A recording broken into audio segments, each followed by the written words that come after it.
and 36.97. Okay, सो हम लोग क्या बोल रहे थे? Chlorine has two isotopes of atomic masses 34.97 and 36.97 U, ठीक है, U, unified mass U. Okay, the relative abundances of these two isotopes are, ये फर्स्ट वाले का आपका है 0.755 और इस वाले का हो जाएगा 0.245. ये इनका आपको क्या दिया हुआ है? रिलेटिव अबंडेंस, कि वो कितने अमाउंट में प्रेजेंट है. ये किस फॉर्मेट में दिया हुआ है आपको? मोल फ्रैक्शन के फॉर्मेट में आपको दिया हुआ है. सर, हाँ जी सर, अगर माइक से कुछ आवाज आ रहा है. क्या बोल रहे हो? सर, अगर माइक से आवाज आ रहा है थोड़ा समझ नहीं पा रहा हूँ, क्या आवाज आ रही है? अगर माइक से थोड़ा आवाज आ रहा है थोड़ा कि खड़ खड़ खड़ खड़ स्टेप कर दो. ऐसा तो नहीं होना चाहिए. हल्का हल्का आ रहा था बीच में. ठीक है, अभी ठीक है थोड़ा? हाँ हाँ, अभी ठीक है सर, अभी ठीक है. अच्छा ठीक है, चलिए. ओके, सो मैं रिपीट कर दे रहा हूँ. ये आपका इन दोनों का रिलेटिव अबंडेंस आपको दिया हुआ है, इन दोनों का मोल फ्रैक्शन कितना कितना प्रेजेंट है. ठीक है, ओके, रिस्पेक्टिवली.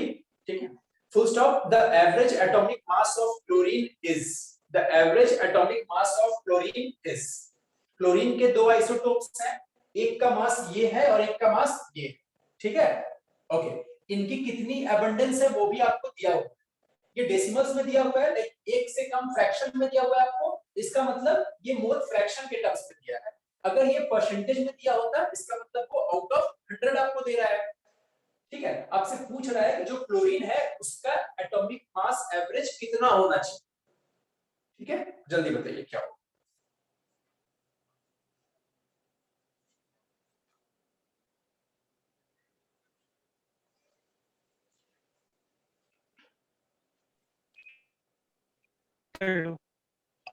हाँ जी बताइए. में सर 36.9 से म्यू आर द रिलेटिव. क्या बता रहे हो, ऐसा क्या आंसर आएगा? आंसर में आपको कि क्वेश्चन है ना, chlorine has two isotope of atomic mass 30.97 mu and 36.97 mu. उसके बाद सर क्या है? उसके बाद क्वेश्चन क्या है? उसके बाद नहीं हो रहा है. उसके बाद क्वेश्चन क्या है? Second question. अच्छा, क्वेश्चन क्या था? यहां तक हो गया. ये देखो, ये दोनों जो दिए हुए हैं ना, वो एटॉमिक मास आपका दिया हुआ है, दोनों ही आइसोटोप्स. ठीक है, और ये उनका रिलेटिव अबंडेंस दिया हुआ है कि कितने अमाउंट में वो नेचर में प्रेजेंट है क्लोरीन को. सर आंसर 35.46 हो रहा है. ठीक है, सही है. ठीक है,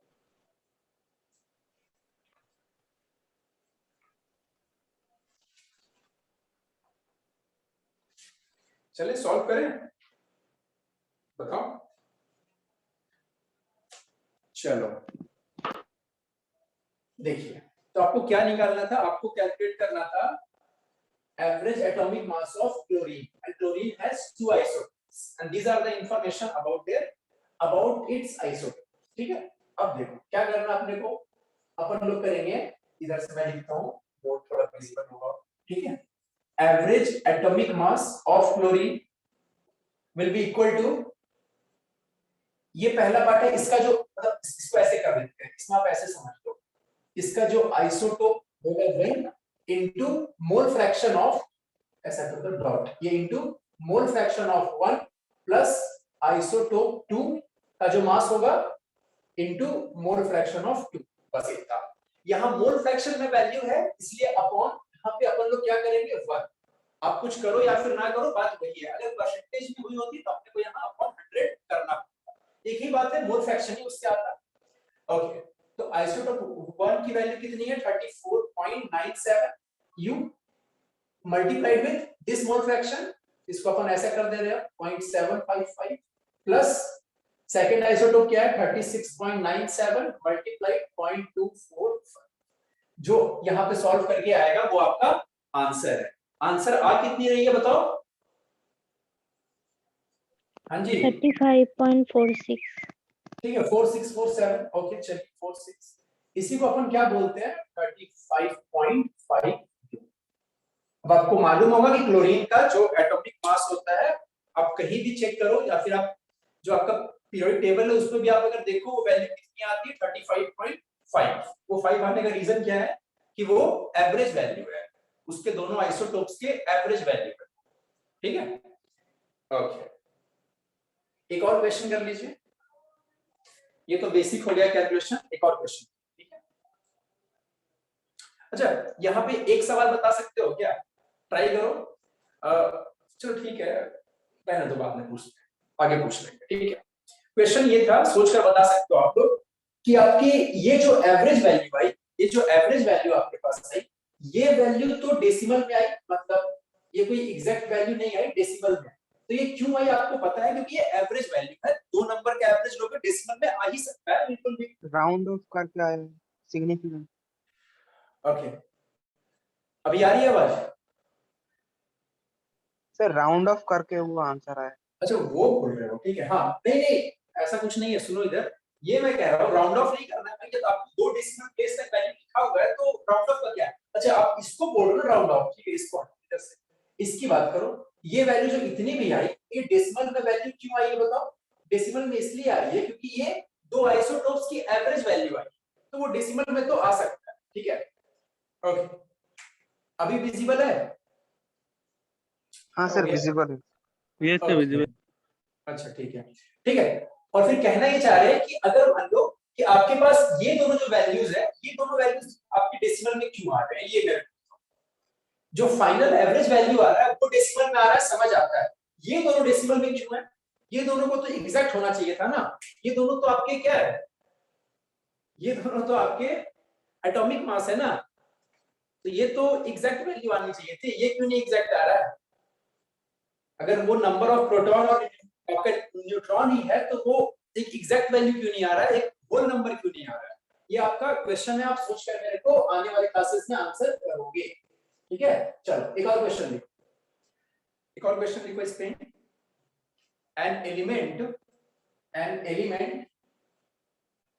an element has three isotopes an element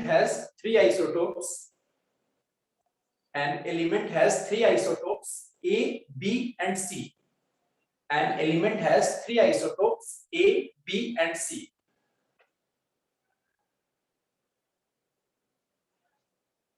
लिखो A and B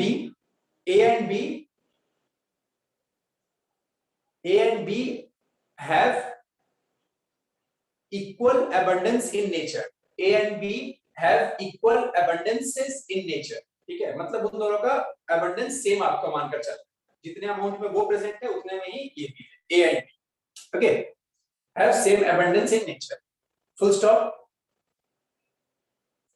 atomic weights of three isotopes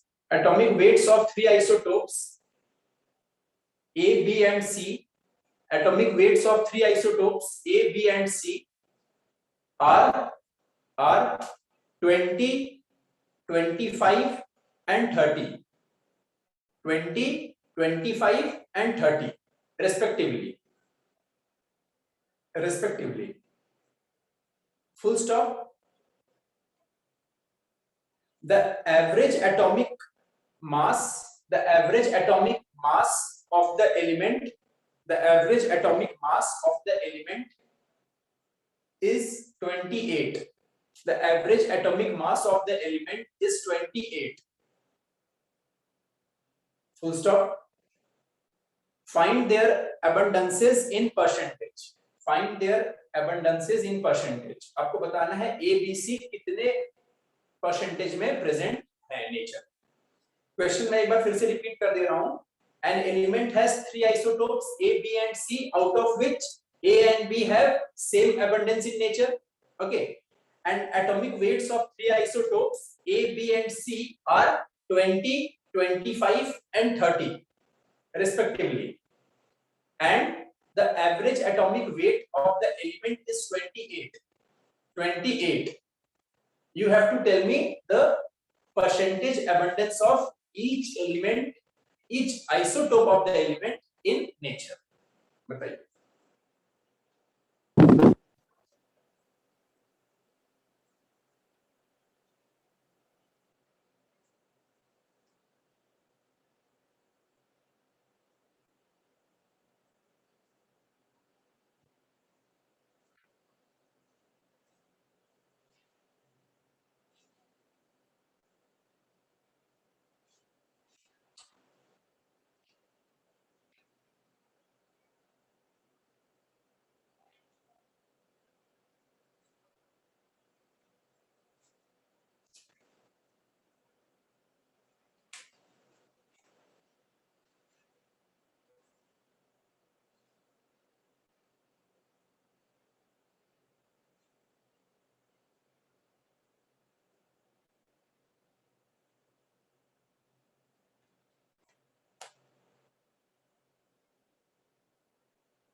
बताइए क्या हो रहा है, कितनी आ रही है वैल्यू?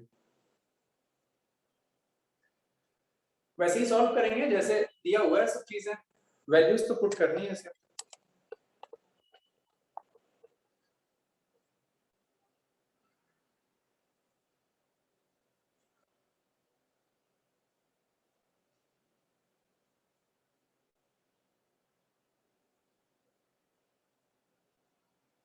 हाँ जी, किसी का आंसर आ रहा है?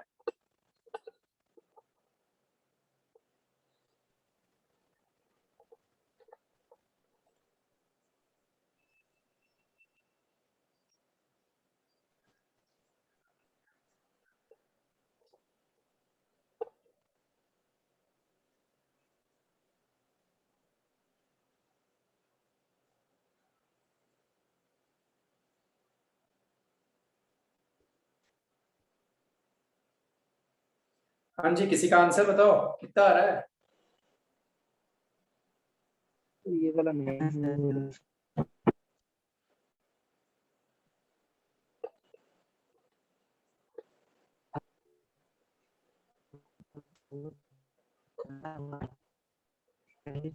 क्या 91?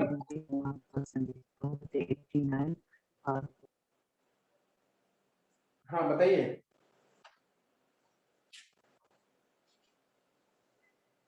नाइन्टी वन ऐसा कुछ तो नहीं आ रहा है यार। नहीं 91 ये सब नहीं है कुछ, बताओ।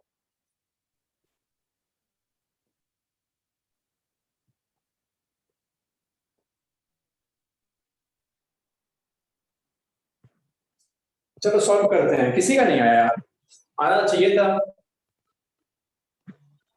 देखिए आपको क्या दिया हुआ है, जो एलिमेंट है उसका जो एवरेज एटॉमिक वेट की वैल्यू है। एक बार पहले अपन इक्वेशन यहाँ पे देख लेते हैं। बेसिक क्या है, एवरेज एटॉमिक मास, जो भी हमारा एलिमेंट है, ठीक है। यहाँ कर लेते हैं आपका मास ऑफ आइसोटोप 1 इनटू उसका जो एबंडेंस होगा वो यहाँ पे लिखेंगे। परसेंटेज में होगा तो फिर परसेंटेज लिख लेंगे अकॉर्डिंगली।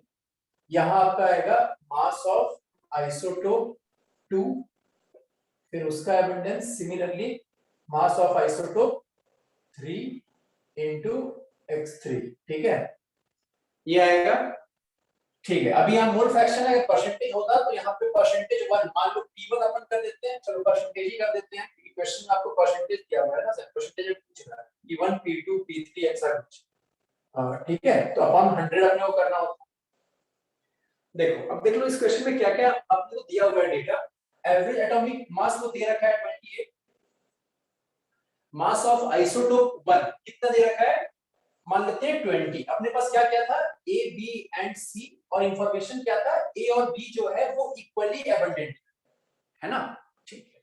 तो मान लेते हैं ये कितना है, x परसेंटेज, इसका कितना है परसेंटेज, x मान लेते हैं, तो इसका भी x होगा, इसका भी x होगा। जो c है उसका ऑटोमेटिकली कितना हो जाएगा, 100 माइनस कितना होगा 2x, ठीक है। ये हो गया 20 into x plus mass of isotope 2 b, right? 25 into x plus c में क्या करेंगे अपन 30 है और मास कितना आ गया 100 minus 2x। यहां तक ठीक है? ये सारे आपके किसमें है? ये सारे आपके परसेंटेज अपॉन 100। बस इसी आपको सॉल्व करना है और फिर यहाँ से सारे आंसर आपके पास आ जाएंगे। जैसे आपके पास x की वैल्यू आएगी तो अकॉर्डिंगली सारा आ जाएगा। ये कितना हो जाएगा? इस तरफ कर देते हैं 2800 मल्टीप्लाई कर दिया, ये कितना हो जाएगा 45x प्लस ये कितना हो गया 3000 minus 60x।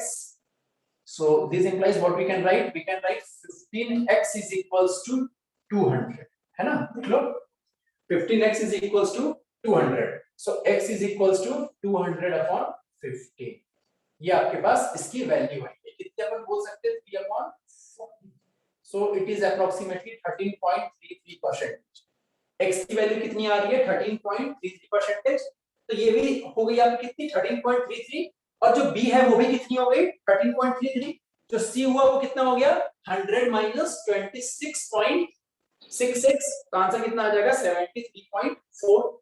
x की वैल्यू ये आ गई, मतलब a एंड b दोनों कितने ही है और c की वैल्यू आ गई 74.6%।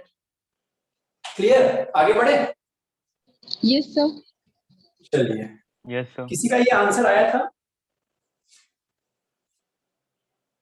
किसी का ये आंसर आया था?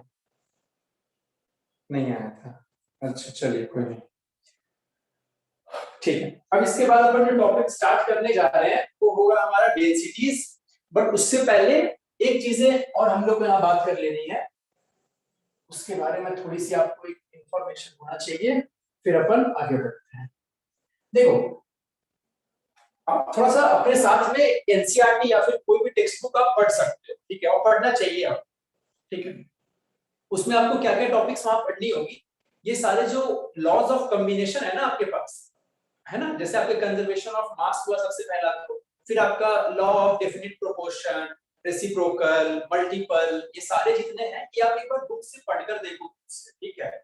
थ्योरेटिकल टॉपिक है बहुत ज्यादा, कुछ ऐसे न्यूमेरिकल्स या क्वेश्चन उस पे आने भी नहीं है और कुछ आते भी नहीं है, ठीक है। तो आप एक बार पढ़कर देखना, अगर नहीं समझ आता है then it is okay, but अगर समझ में आएगा ही यार कैसे नहीं। Sir, can you explain the law of multiple proportion, sir? अच्छा ठीक है, चलो कर दिया जाएगा, टाइम लास्ट में कर देते हैं, ठीक है। Okay, ये sir. आप एक बार वो सारी चीजें पढ़कर देखना अपने साइड से, ठीक है। Sir, और I have read it.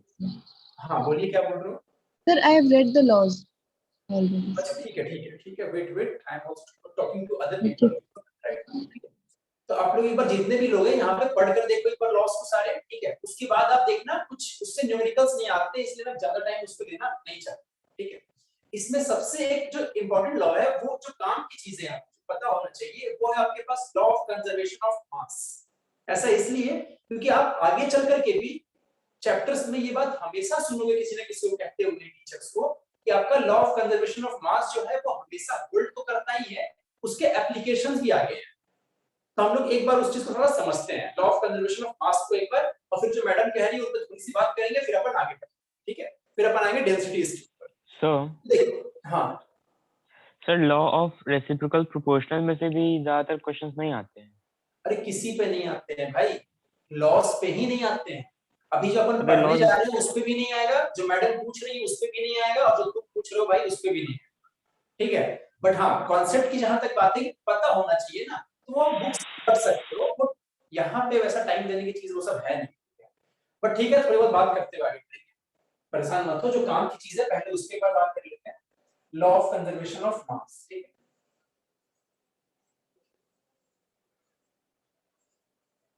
इसी को बहुत अलग अलग फॉर्म में कहा जाता है, जैसे कि आपका जो मैटर है वो कंजर्व आपका रहता है, जो मैटर है it can not be created और डिस्ट्रॉयड, तो वो कुछ नहीं है, वो मास को ही, law of conservation of mass को ही एक अलग फॉर्म में कहा जाता है, ठीक है। ओके, देखो अब एक चीज यहाँ पे आप लोगों को समझना है कि कोई भी केमिकल रिएक्शन होता है, कोई भी अगर केमिकल रिएक्शन हमारे पास हो रहा है, ठीक है, कोई भी केमिकल रिएक्शन आप मान लो आपके पास है सिंपल, इस केमिकल रिएक्शन में मोल कंजर्वेशन होता है क्या? बताओ, मोल कंजर्व रहते हैं ना, बताइए। हाँ सर। हाँ, कैसे मोल कैसे कंजर्व होता है बताओ। हाँ जी, देखो कभी भी एक केमिकल रिएक्शन में मोल कंजर्वेशन नहीं होता है, मास कंजर्वेशन होता है। ठीक है, जैसे कि मान लो ये हमारे पास एक केमिकल रिएक्शन है, मोल कंजर्वेशन की अगर बात अपन करें तो यहाँ पे कितने मोल है इसके पास, 1 mole of N2 reacts with 3 moles of H2 and forms 2 moles of NH3। तो आपके रिएक्टेंट साइड में मोल्स कितने हैं, 4, 3 + 1, ठीक है। और आपके जो प्रोडक्ट है उस साइड में मोल्स कितने हैं, 2, और इस साइड कितना था, 4। तो मोल कंजर्वेशन तो होल्ड नहीं किया और ये कभी करता भी नहीं है। तो आप कभी भी कोई क्वेश्चन भी अगर कर रहे होगे तो उसमें मोल कंजर्वेशन के बारे में आपको परेशान होना ही नहीं है, मोल कंजर्वेशन कुछ होता ही नहीं। ठीक है, वो बस रिएक्शन में आपको हेल्प करता है कि किसके कितने मोल किसके साथ करेंगे रिएक्ट, उसका एप्लीकेशन उतने तक है। ठीक है, अब बात करते हैं एक बार कि मास कंजर्वेशन का यहाँ क्या स्टोरी है, मास कंजर्वेशन होल्ड करता है क्या।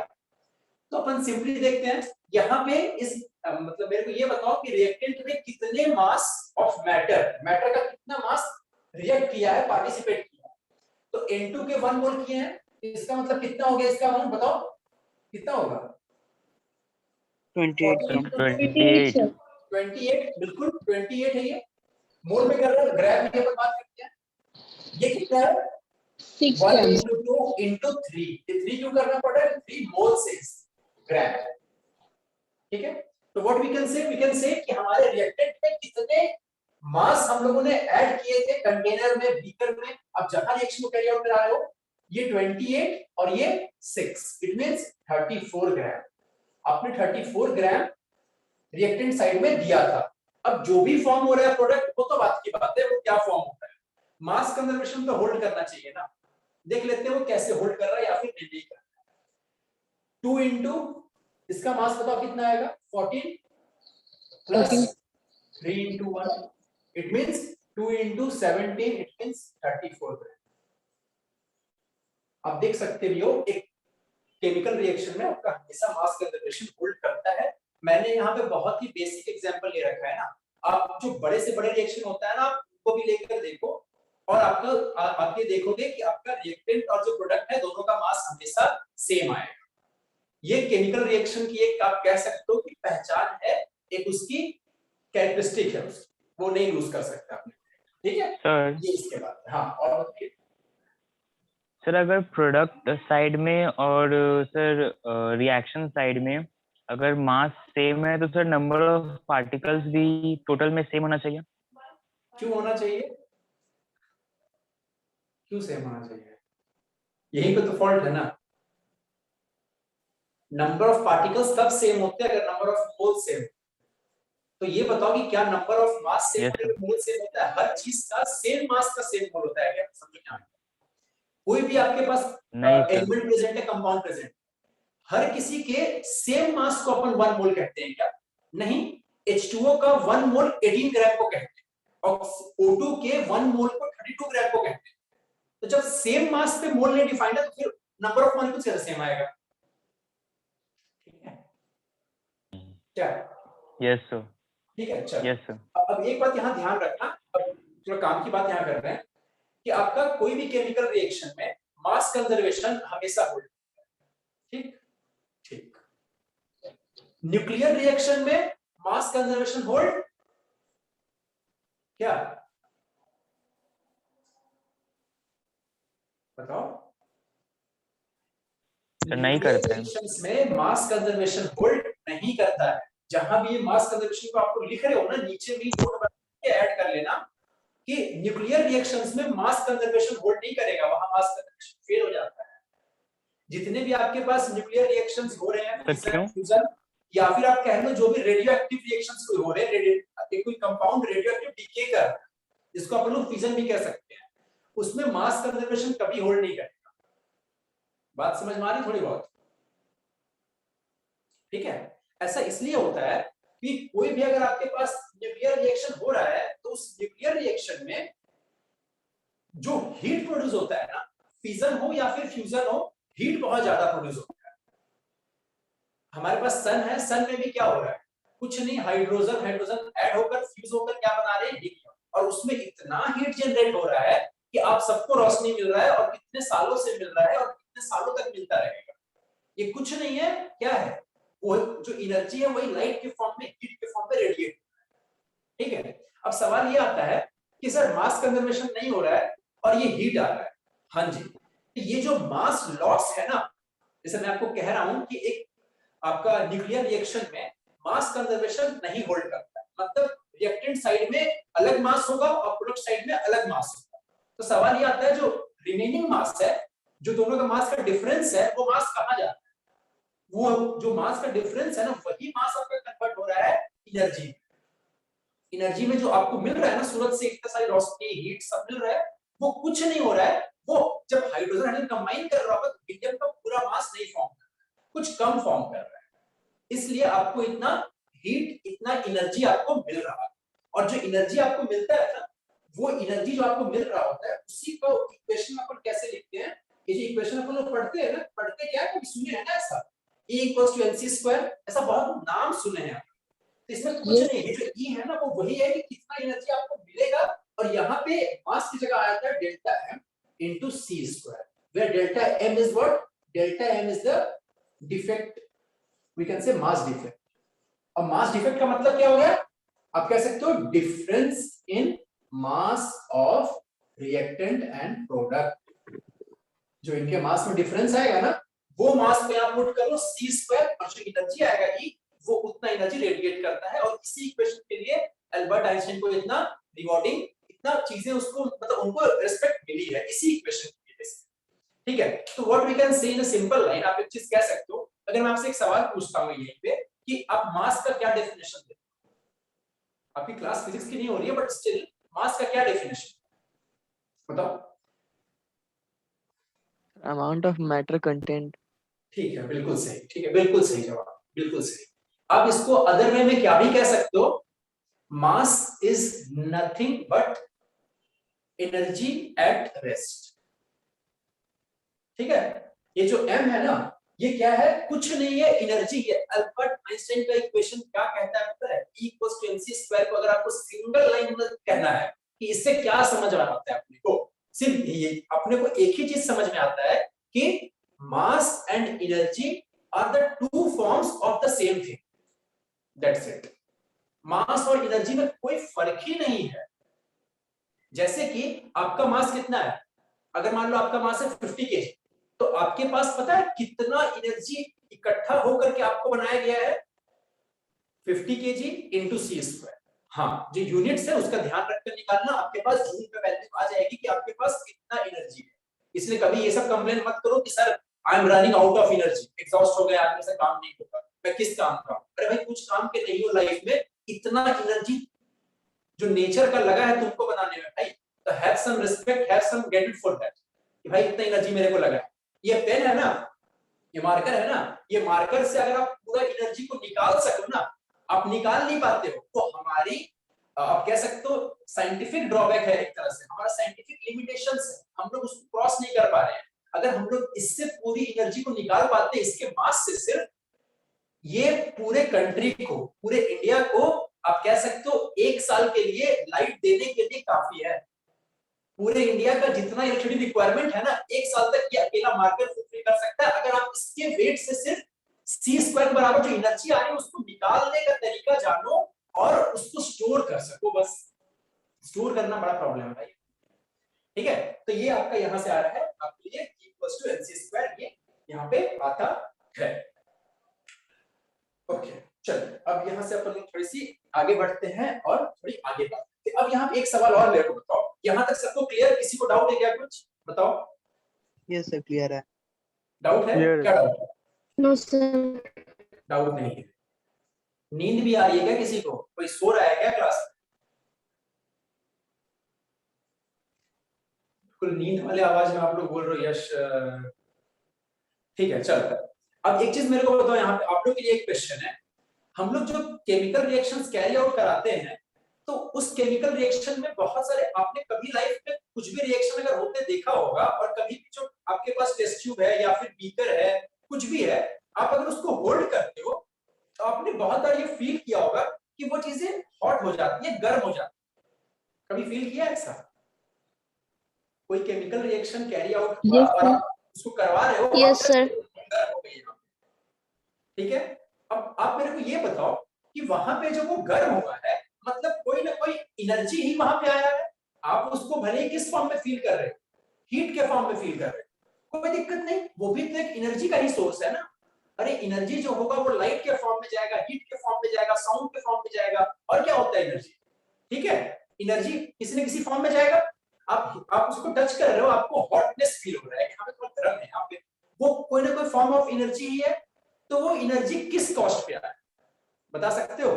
ट्राई करो, क्या लग रहा है, बताओ जल्दी। फिर वो रिएक्शन के बाद में जो मास घटा है उससे वो एनर्जी क्रिएट हो Okay, okay. Look what he is saying. He is saying that the energy that we can feel with touching it, okay, it has come from the mass जो आपका रिएक्टेंट और प्रोडक्ट के बीच में gap, मतलब मास जो defect है उसके कारण वो हीट आया है। करेक्ट? सब लोग इस बात से एग्री करते हो? Yes sir. अगर ये बात Yes, सही sir. है, अगर ये बात केमिकल रिएक्शन में सही है कि केमिकल रिएक्शन में जो हीट प्रोड्यूस होता है एक्सोथर्मिक रिएक्शन में, तो वो मास के कॉस्ट पे अगर आ रहा है, तो फिर मास कंजर्वेशन काहे को पढ़ रहे हो भाई? डबल स्टैंडर्ड हो गया ना फिर तो हमारा, एक तरफ ये भी कहते हैं, एक तरफ मास कंजर्वेशन भी पढ़ रहे हैं। क्या मतलब है इसका, बताओ जल्दी, क्या समझ में आता है, कुछ समझ आ रहा है?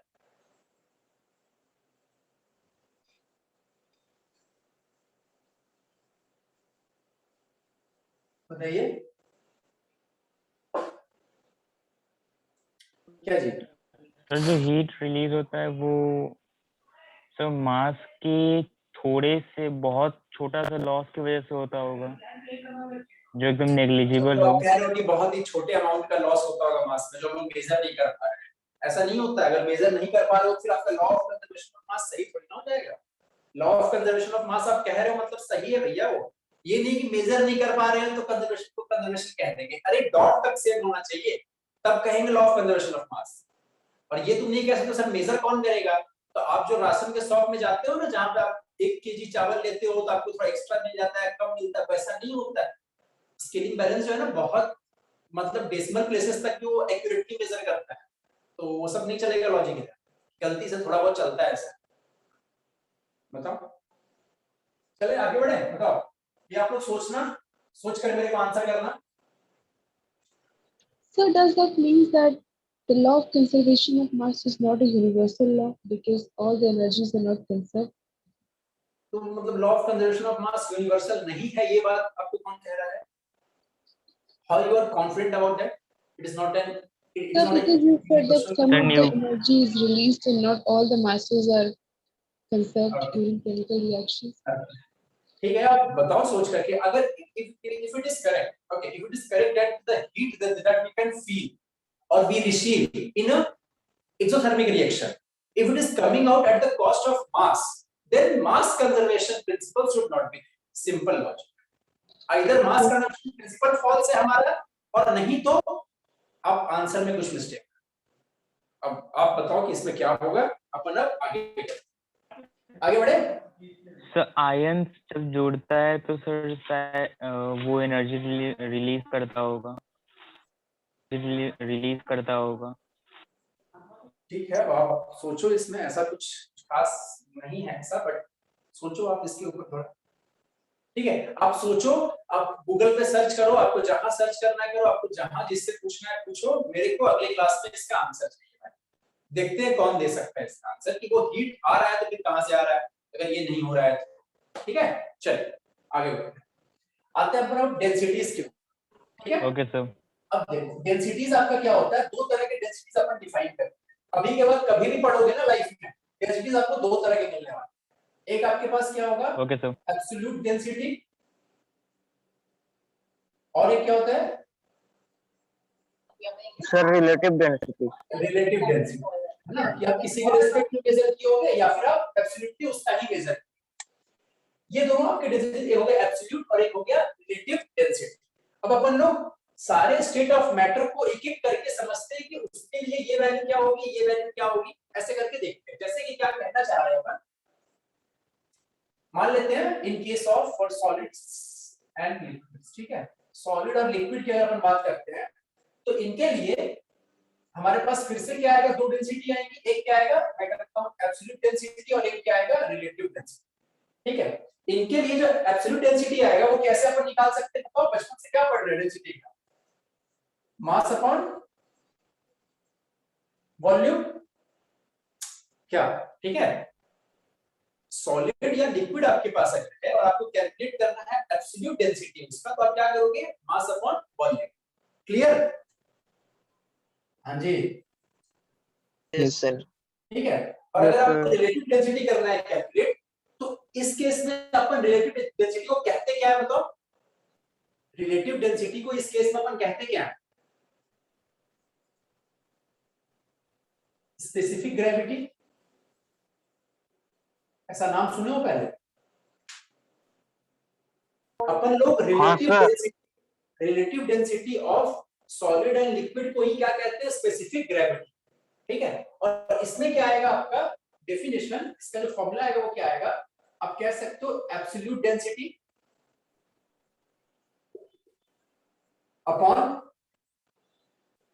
Density of water, right, density of water at 4 degree Celsius, density of water at 4 degree Celsius. अब ये 4 डिग्री सेल्सियस पे ही अपन लोगों ने क्यों लिया है, ये आपको जवाब देना है मेरे को, अगले क्लास तक दे देना, और नहीं तो फिर आपको इसका जवाब ऑटोमेटिकली मिल जाएगा, केमिकल बॉन्डिंग। ठीक है सर बोल रहे सर, हाँ बता दीजिए। सर 4 डिग्री सेल्सियस पे ही सर वाटर का जो डेंसिटी है वो परफेक्ट 1 ग्राम पर सेंटीमीटर क्यूब पे रहता है। ठीक है, वो सब कारण नहीं है भाई। ठीक है, तो ये आपके पास हो गया क्या, एक एब्सोल्यूट डेंसिटी और ये हो गया रिलेटिव डेंसिटी। आप देखोगे क्वेश्चन में भी बहुत जगह फिजिक्स में भी वो यूज करेगा, किसी भी सब्सटेंस का आपको स्पेसिफिक ग्रेविटी देकर रखेगा, तो कुछ नहीं, वो यही है ना। अब ये अगर रेशियो है, स्पेसिफिक ग्रेविटी क्या है, एक तरह का रिलेटिव डेंसिटी है, तो रेशियो है वो, तो उसका कोई यूनिट नहीं आने वाला है, इसलिए वो कैसा लिखा जाता है, specific gravity of a substance is 0.7। तो समझ आना 0.7 जो है वो डेंसिटी ऑफ वाटर के रिस्पेक्ट में, और अगर वो 1 से कम है मतलब वाटर से भी हल्का है, राइट। अगर उसका जो अपन के पास क्या होता है, मरकरी, मरकरी का स्पेसिफिक ग्रेविटी क्या होता है 13.6, तो स्पेसिफिक ग्रेविटी 13.6 होने का मतलब क्या हुआ कि वो वाटर से 13.6 टाइम्स हेवियर होगा, उसका सेम वॉल्यूम। अगर वाटर के भी सेम वॉल्यूम लेते हैं, मरकरी का भी सेम वॉल्यूम लेते हैं, तो मरकरी का जो होगा वो 13.6 टाइम्स ज्यादा होगा देन वाटर। ये पता है लैब में एक बड़ा सा कॉमन मतलब ऐसा चीज होता है सबके साथ, क्या कि अगर मान लो लैब में आप कुछ कर रहे हो, रिएक्शंस करा रहे हो लैब में, आप हो भाई, ठीक है, आपके पास मान लो एक कंटेनर है, एक बीकर है, उसमें वाटर रखा हुआ है। जनरली तो वाटर होता है, नहीं तो कुछ सॉल्यूशंस होते हैं अपने पास, है ना।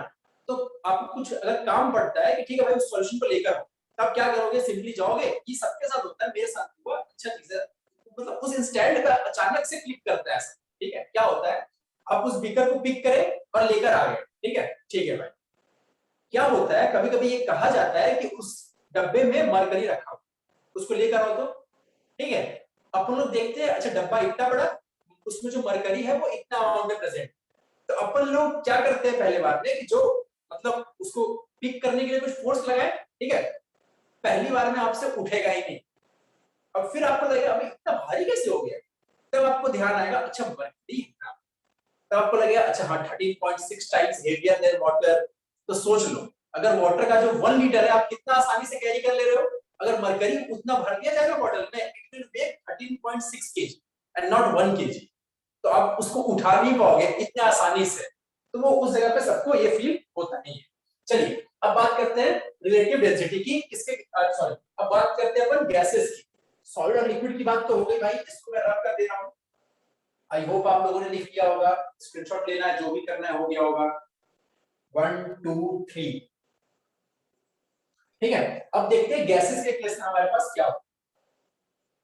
गैसेस के केस में हमारे पास फिर से दो होंगी, क्या एब्सोल्यूट डेंसिटी और होगा क्या रिलेटिव डेंसिटी, ठीक है। ओके, गैसेस के लिए एब्सोल्यूट डेंसिटी अपन कैसे डिफाइन करते हैं, क्लास 11th वाले जो है वो परेशान नहीं हो, उनको आगे फिर से बताया जाएगा, जो क्लास 13th वाले हैं वो लोग यहाँ पे ध्यान दें। अपन लोग गैसेस के लिए क्या पढ़ रखे हैं, PV इक्वल्स टू nRT, ये गैसेस के लिए बहुत ही फेमस इक्वेशन है भाई, आइडियल गैस इक्वेशन। अपने को क्या चाहिए? Absolute density. डेंसिटी क्या होता है? Absolute mass upon volume. Absolute density किसी का भी क्या होता है? Mass upon volume. अपन यहाँ पे क्या कर रहे हैं, यहाँ पे देखो कहीं भी मास तो दिखाई नहीं पड़ रहा है। We have volume term but we don't have a mass term. हम लोग देखते हैं इसमें मास टर्म कैसे आ सकता है। ये क्या है? n क्या है? Number of moles. इसको कैसे लिख सकते हैं? गिवन मास अपॉन मोलर मास, ऐसा भी तो इसको कर सकते हैं अपन।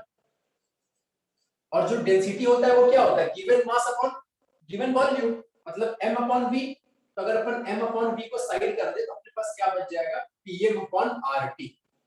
और ये m अपॉन v को अपन क्या बोलेंगे? Density of the gas. Density of the gas, absolute density.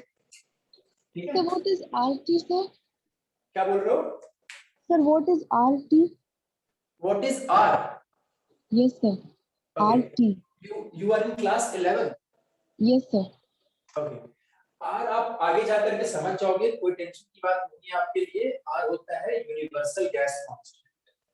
Universal gas constant आपको आगे बहुत अच्छे से बताया जाएगा क्या होता है। अभी के लिए आप ये समझिए कि कुछ कुछ लॉज होंगे आपके पास, और उन सारे लॉज को कंबाइन करने के बाद आपके पास ये इक्वेशन आ जाता है, PV is proportional to NT। ठीक है? कुछ लॉज है, उनको कंबाइन करने के बाद आप यहां तक पहुंच जाओगे कि PV is proportional to NT। और इस प्रोपोर्शनलिटी कांस्टेंट को हटाने के लिए जो हमारे पास, मतलब सॉरी, इस प्रोपोर्शनलिटी साइन को हटाने के लिए जो हमारे पास कांस्टेंट आता है उसी का नाम क्या है? R। उसी को अपन क्या बोलते हैं? ऐसा R, इसी को कर देते हैं NRT। यहां तक क्लियर? हाँ जी। हाँ सर। जो पूछी थी मैडम आपका क्लियर हो गया? Yes, sir. ओके, तो अभी के लिए इतना ही है। आगे जाकर के आपको बताया जाएगा, प्रॉपर टेंशन नॉट। ऐसा कुछ नहीं कि अपन भाग रहे हैं भी, ये बस इक्वेशन है। तो वहां से आपके पास क्या आ गया? गैस के लिए एब्सोल्यूट डेंसिटी। अब सवाल आता है अपने पास, सवाल आता है रिलेटिव डेंसिटी वाटर का क्या होगा भाई? तो रिलेटिव डेंसिटी क्या होगा? अपने को पता है ये किसी के रिस्पेक्ट में लिया जाएगा। सॉलिड लिक्विड का जो रिलेटिव डेंसिटी होता है, स्पेसिफिक ग्रेविटी, वो किसके रिस्पेक्ट में लिया जाता है?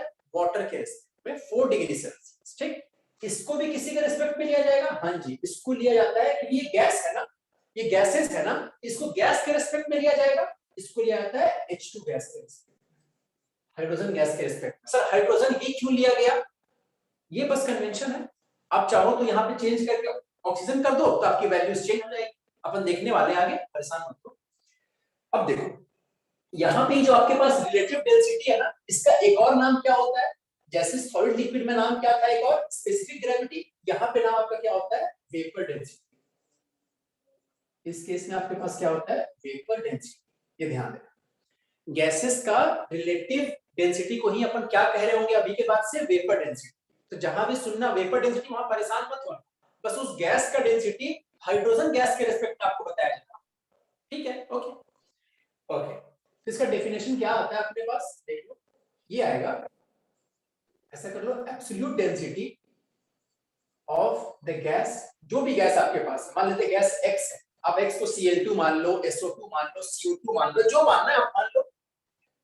Absolute density of the gas at T and P। T and P का मतलब हो गया एक टेम्परेचर T और प्रेशर P के ऊपर मेजर किया जाता है। ठीक है? Upon absolute density of H2 gas at same T and P। मतलब जिस वाले टेम्परेचर प्रेशर पे इसके एब्सोल्यूट डेंसिटी को आपने मेजर किया है ना, जो गैस आपके पास है, मान लो CO2 गैस है, तो उस CO2 गैस का आप जिस टेम्परेचर प्रेशर पे डेंसिटी निकाल रहे हो ना, एब्सोल्यूट डेंसिटी, उसी टेम्परेचर प्रेशर पे हाइड्रोजन गैस का भी निकाल, और फिर दोनों का जो रेशियो आएगा ना, वो होगा आपका वेपर डेंसिटी। क्लियर?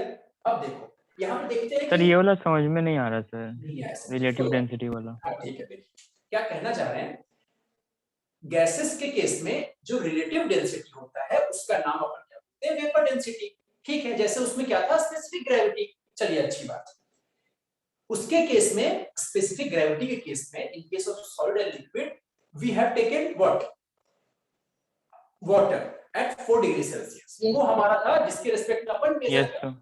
यहाँ पे क्या है हमारा? Hydrogen gas. ठीक है? इसका प्रीवियस केस में डेफिनेशन क्या था, आप कॉपी में देखो, आप जहां लिखे होगे कि आपका absolute density of the substance upon density of water at 4 degree Celsius. Yes. Same Yes, यहां पे sir. क्या कर रहे हैं, absolute density of the gas at temperature and pressure, कोई भी एक वैल्यू होगी, upon absolute density of H2 gas at same TN, जिस पे इसको मेजर किया है ना, सेम पे इसको भी मेजर करना, अलग अलग मत करना, ठीक है। अब सवाल आता है कि absolute density of the gas eight TNT क्या होगा। ये फॉर्मूला आपके पास लिखा हुआ है और क्या, तो यहाँ पे क्या मान लेते हैं, P into M ऑफ क्या कर देते हैं, गैस, क्योंकि ये क्या है, ये तो molar mass of the gas है ना, गैस का मोलर मास तो गैस की प्रॉपर्टी है ना, अगर H2 हो तो 2 होगा, Cl2 हो Yes, sir. 71, तो ये तो वेरिएबल है मास of gas, okay, upon R। R क्या होता है, R वो एक कांस्टेंट है, वो तो कैंसिल हो जाएगा, कांस्टेंट है। टेम्परेचर T हमें ये दिया, ठीक है, ये किसका आया, ऊपर वाले गैस। अब नीचे वाले गैस का कौन है, हाइड्रोजन, इसकी भी वैल्यू क्या आएगी, P सेम होगा ना, क्योंकि सेम TNT मेजर करनी है, Yes, mass sir. Of Yes, H2 sir. Upon R, तो भैया ऐसे भी कांस्टेंट, टेम्परेचर ऐसे भी कांस्टेंट, इसको कैंसिल करेंगे, पूरा क्या आ जाएगा अपने पास, फाइनली वैल्यू आ जाएगा mass, molar mass, basically molar mass of gas upon molar mass of H2, molar mass of gas upon molar mass of H2। और मोलर मास ऑफ H2 कितना होता है बताओ, कितना होता है, 2। मोलर मास ऑफ H2 कितना होता है, 2। आपके 2. पास अब मैं इस साइड थोड़ा साफ कर देता हूं पे, ओके ओके, तो देखिए क्या हुआ अपने पास, देखिए हमारे पास क्या आ गया, हमारे पास आ गया रिलेटिव डेंसिटी, और we can say vapour density of the gas, vapour density of the gas is equals to molar mass of the gas upon molar mass of H2 था, इसी को अपन लोगों ने क्या लिख दिया, अपॉन 2। तो रिलेशन मेरे पास क्या आ गया, it means molar mass of any gas is equals to 2 into vapour density of that gas. ये इक्वेशन बहुत यूज होता है, बहुत यूज होगा, और ये जब यूज होगा तो आपको बताया भी नहीं जाएगा क्यों यूज होता है। तो बेसिकली किसी भी गैस का आपको अगर दिया हुआ है वेपर डेंसिटी, तो आप वहां से उस गैस का मोलर मास आराम से निकाल सकते हो, 2 से बस मल्टीप्लाई कर देना। सर 2 से ही क्यों मल्टीप्लाई कर रहे हैं, क्योंकि हम लोग हाइड्रोजन के रिस्पेक्ट में देख रहे हैं, ठीक है। अगर हम लोग ऑक्सीजन को लिए होते हैं, अगर हम लोग ऑक्सीजन को लिए होते रेफरेंस में, तो यहाँ क्या वैल्यू आता, बताओ एक बार, जल्दी बताओ क्या आता।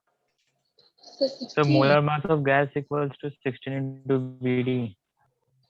क्या, तो 32 होगा, 32 ठीक है, 32 इंटू वेपर डेंसिटी। ये ध्यान रखना, ये होता नहीं है, होता यही है, कहीं पे इसको मत लगाने लगना फिर बोलना कि सर आप गलत लिखवा दिए, नहीं, ये तब हुआ होता अगर हम लोग O2 को लिए होते इन प्लेस ऑफ H2, अगर ये लिए होते ना तो कंडीशन ये हो, ठीक है। इसलिए अगर कोई क्वेश्चन उसको फ्रेम करना है तो वो क्वेश्चन ऐसे भी फ्रेम कर सकता है कि पहले सेम चीज आपसे करवाना है, ठीक है, बट एक क्वेश्चन में इंफॉर्मेशन क्या आपको दे दूंगा कि यहाँ पे जो वेपर डेंसिटी है वो ऑक्सीजन के रेस्पेक्ट में मेजर हो रहा है, और यू कैन से हीलियम के रेस्पेक्ट में मेजर हो रहा है, और उसके बाद क्वेश्चन है जो सिंपल सा क्वेश्चन है वो आपको पुट कर दूंगा, आप वहां पे 2 कर दोगे, बट आपको समझ नहीं आएगा यार गैस बदल गया था वहां पे, तो आपके पास जो फॉर्मूला है वो भी होता है, बट ऐसा क्वेश्चन आज तक पूछा नहीं है कभी। चलिए आगे बढ़े, यहाँ तक क्लियर, हाँ सर। Yes, sir. चलिए क्वेश्चन लिखिए इसके पास, इसके बाद कुछ क्वेश्चन लिख लीजिए, ठीक है।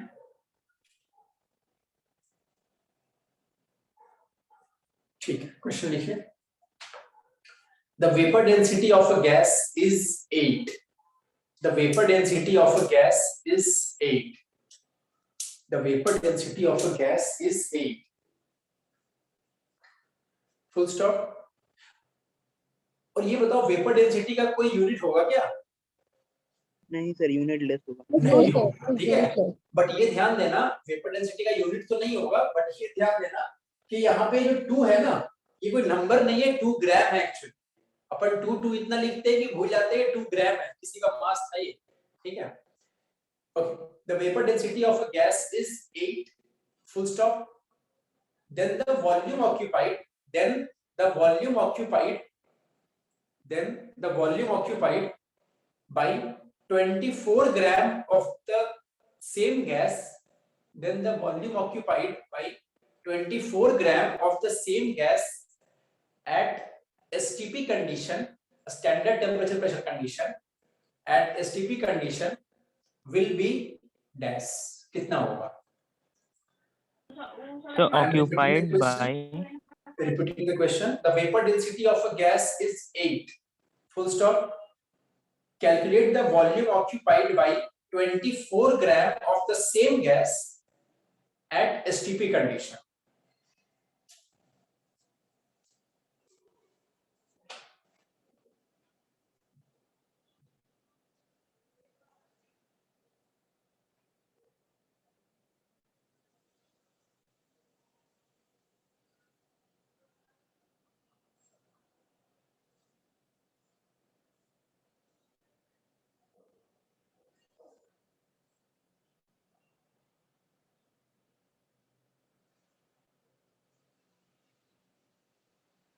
Sir 33.6 litre 33.6 liter.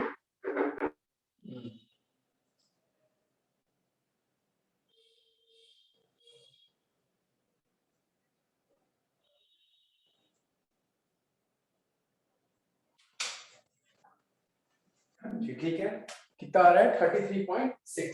सबका आंसर आ रहा है? 33.6 सबका आंसर आ रहा है?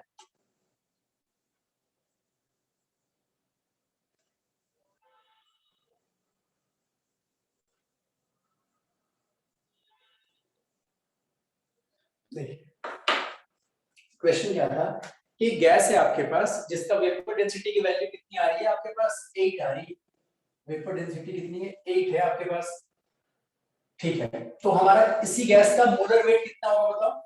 इस गैस का मोलर वेट कितना होगा बताओ? so 8 16 into 16 ग्राम. क्यों? हाइड्रोजन के रेस्पेक्ट में क्या आता है? वेट बोलता है. फॉर्मूला क्या है अपने पास?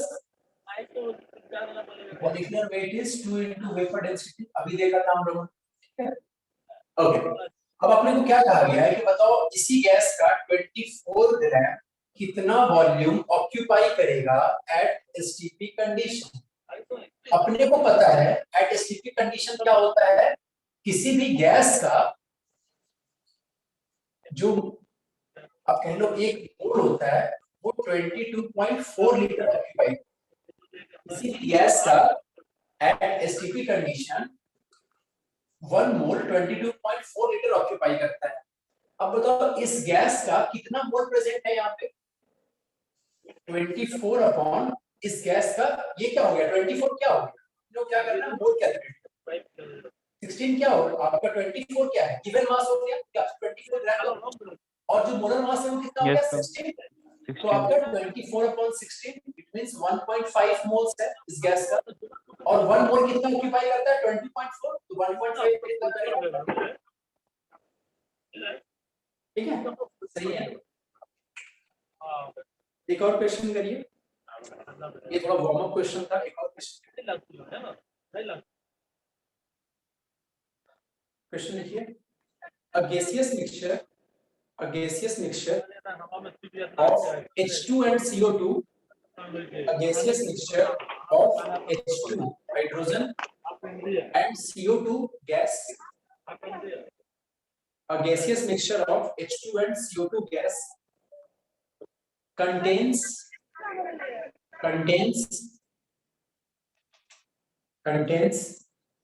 88% by mass, contains 88% by mass of CO2, contains 88% by mass of CO2. Gas, CO2 gas, full stop. What is the vapor density of the mixture? What is the density of the mixture? What is the vapor density of the mixture? बताइए क्या होगा? Repeat करना है फिर से? Okay, कर दे रहा हूँ. सर एक बार रिपीट कीजिए ना. Okay. A gaseous mixture of H2 and CO2 gas contains 88% by mass of CO2 gas. उस मिक्सचर में CO2 गैस जो है वो 88% है by mass. ठीक है. Full stop. What is the vapor density of the mixture? What is the vapor density of the mixture?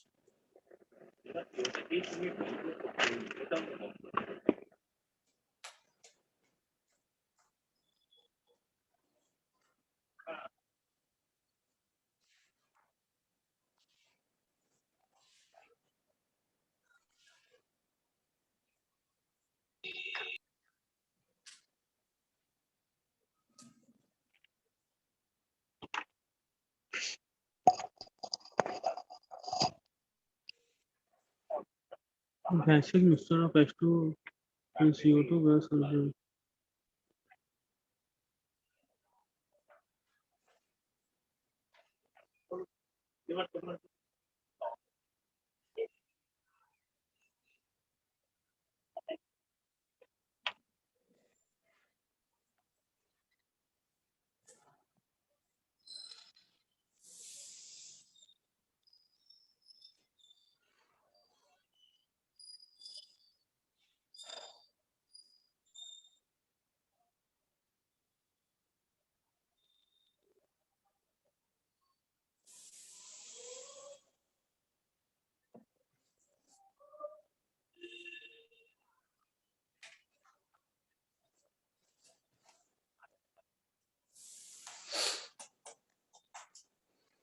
बताइए।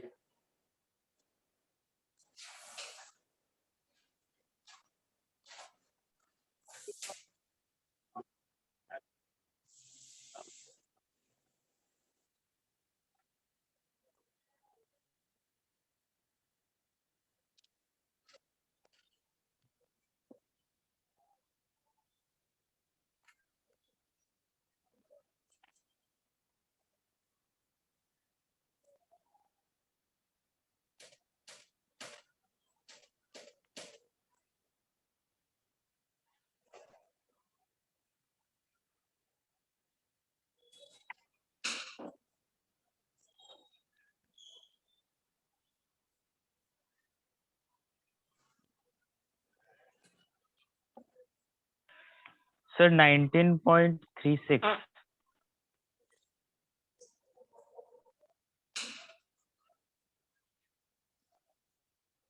क्या हो गया? सर मेरा आ रहा है 19.36। ठीक है,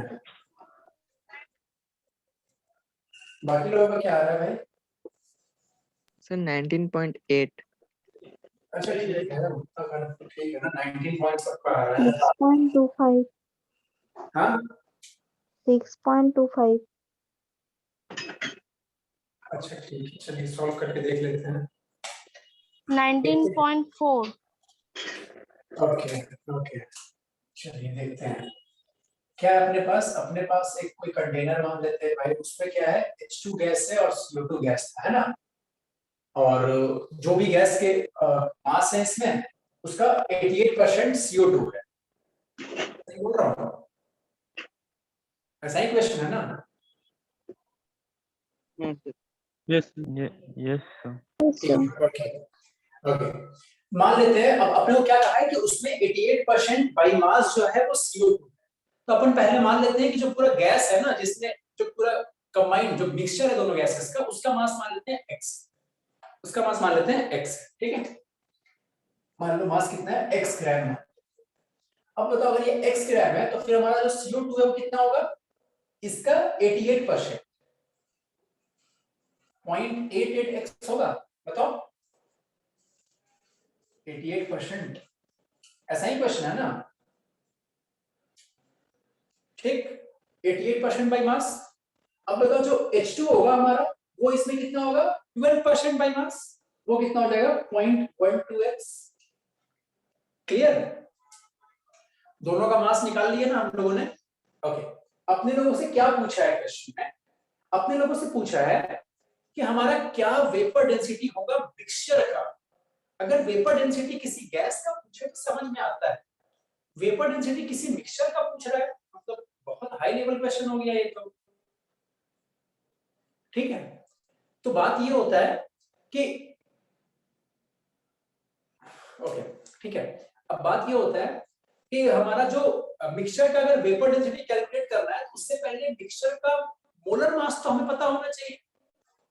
आई रिपीट, मिक्सचर का मोलर मास पता होगा, वेपर डेंसिटी 1 सेकंड में अपन आंसर कर देंगे, ठीक है, बाई 2 करके। Yes sir, yes sir. सवाल ये आता है मोलर मास मिक्सचर का कैसे निकालेंगे। तो ये क्वेश्चन कुछ हम लोग पहली बार तो नहीं हैंडल कर रहे हैं, ये तो फील आ रहा है आपने को। क्यों? एयर का केस तो ऐसा ही देखा था हम लोगों ने, air was also a case of what, mixture of gases. अच्छा, तो ये भी मान लो एक तरह का एयर है, एक पर्टिकुलर काइंड का एयर है जिसके कंपोनेंट्स क्या है, H2 और CO2, और उसमें जो CO2 है, उसमें जो CO2 है उसका परसेंटेज कितना है, 88, और वो 12%। मान लेते हैं ऐसी कोई दुनिया एग्जिस्ट करती होगी। अपने को इस गैस का क्या निकालना है, मोलर मास। निकाल दोगे, आंसर रखा हुआ है आपके पास। Good, very good. बट जो क्वेश्चन हम लोगों ने एयर वाला डील किया था लास्ट क्लास, और हाँ लास्ट क्लास का फर्स्ट क्लास, ठीक है, तो उस क्वेश्चन में आपको क्या दिया हुआ था, आपको दिया हुआ था सब सारे परसेंटेजेस आपको दिए हुए थे, और बगल में क्या लिखा हुआ था, बाई 100. By volume. आपको सारे जो परसेंटेजेस दिए हुए थे आर्गन गैस का, CO2, जो भी है गैसेस, ठीक है, बाई वॉल्यूम। जब आपको बाई वॉल्यूम मिल गया तो आप उसको सीधा मोल्स मान लिए। आप ध्यान दो, आपने क्या किया था, जो आपको परसेंटेज दिए हुए थे वॉल्यूम में, आप उसको सीधा मोल फ्रैक्शन में यूज करके अपना काम चला दिया, एज इफ कि यार मतलब पहले से वो आपको दे रखा था क्या वो वैल्यू, आपने बोला हाँ दिया हुआ था, मान लो भाई तुम्हारा ही टाइम है बिल्कुल। ऐसा क्यों अपन कर रहे थे, क्योंकि अपन ये बात जानते हैं PV equal to NRT equation से ही, कि हमारे पास जो वॉल्यूम है प्रोपोर्शनल टू क्या आता है, n at constant TNP, at constant TNP। जो क्लास 11th वाले परेशान नहीं होगा, देखो यहाँ पे क्या है, PV इक्वल टू एनआरटी होता है ना, अपन r को यहाँ से हटा देंगे, फिर यहाँ प्रोपोर्शनलिटी साइन आ जाएगा ना, कोई दिक्कत नहीं ना। अगर मान लो कांस्टेंट प्रेशर और टेम्परेचर पे देख रहे हैं, तो ये दोनों भी कांस्टेंट हो गए ना, ये दोनों भी तो R के जैसे कोई ना कोई कांस्टेंट हो गए ना, तो ये दोनों को भी हटा दो यहाँ से, तो क्या बच गया, V is proportional to M। इसीलिए हम लोग उस क्वेश्चन में जो वॉल्यूम का वो दिया हुआ था ना, बाई वॉल्यूम, अपन उसको बाई मोल मान के काम चला। क्यों चला पाए समझ रहे हो ना, क्योंकि volume was proportional two moles, तो अपने को मेहनत नहीं करना पड़ा। अगर आप कुछ कांस्टेंट ऐड भी करते तो वो कैंसिल आउट हो जाता लास्ट, बट यहाँ पे बाई वॉल्यूम नहीं किया गया। अगर इस क्वेश्चन में भी वो आपको बाई वॉल्यूम दिया होता ना 88%, तो काम आपका ऐसा बन जाता, क्योंकि आप सीधा 0.88 क्या मान लेते, मोल फ्रैक्शन। कि ये मोल फ्रैक्शन की वैल्यू, मोल फ्रैक्शन की सीधा क्या करते हैं, शायद आप लोगों ने वैसा किया भी हो, शायद पता नहीं आंसर कैसे आप लोग आ रहा है, तो आप लोग ये कर देते हैं वहां पे पॉइंट, उस केस में कर देते 0.88 इनटू CO2 का मास कितना होता है 44 प्लस 0.12, इसका मास कितना होता है 2, सीधा जो आ गया ना वो आपका आ गया molar mass of the gas, molar mass of the gas, ठीक है। जो वैल्यू आती अपॉन 2 कर देते इज योर वेपर डेंसिटी। ऐसे ही करे हो क्या, ऐसा ही करे हो क्या, बताओ तो पहले। नहीं सर H2 को लिए ही नहीं। ठीक है, उन्हें बाकी लोग जो 19 आंसर दे रहे थे वो 19 कैसे आ रहा था, ऐसे करे थे, बताओ तो।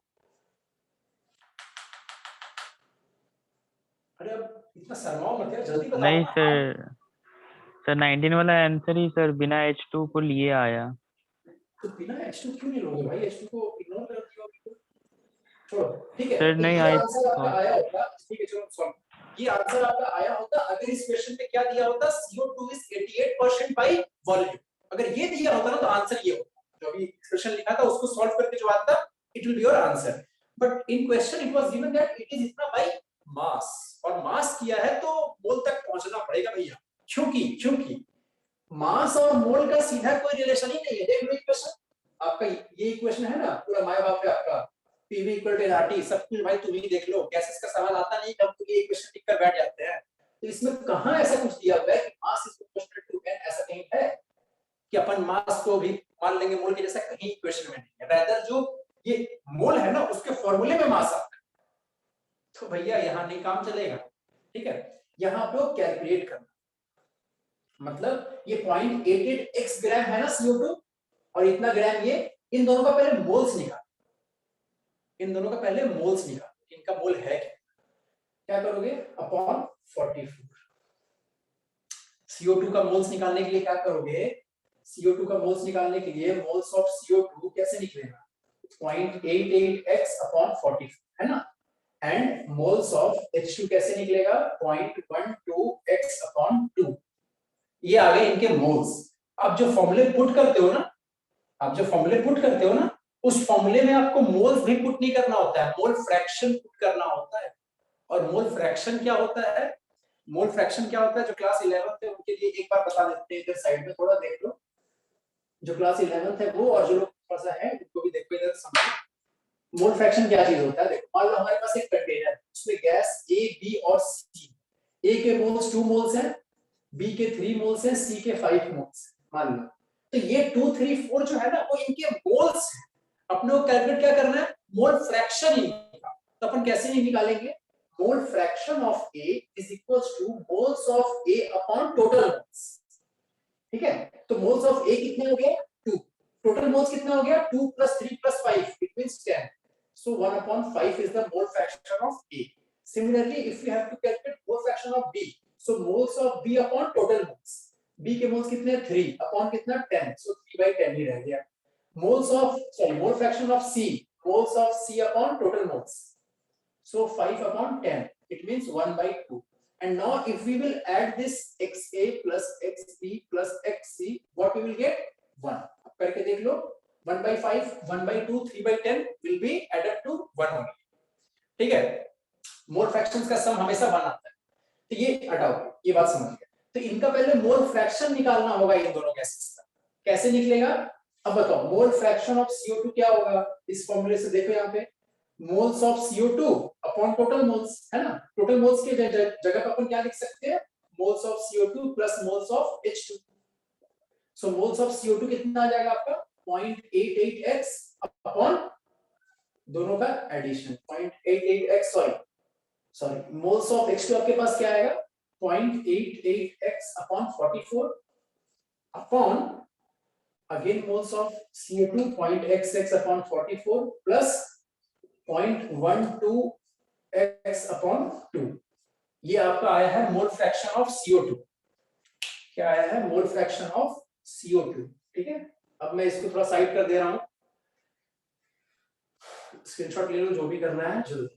ठीक है, ये हो गया आपका मोल फ्रैक्शन ऑफ CO2, ये वैल्यू है, इसको अब सॉल्व करना आप लोग। आप देख भी पा रहे होंगे x सब में से कैंसिल हो रहा है, इसलिए आपको क्वेश्चन x की वैल्यू देकर भी नहीं रखता।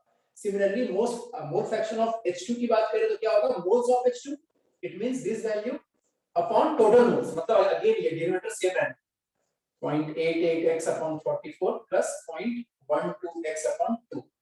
ये आपका आ गया mole fraction of H2।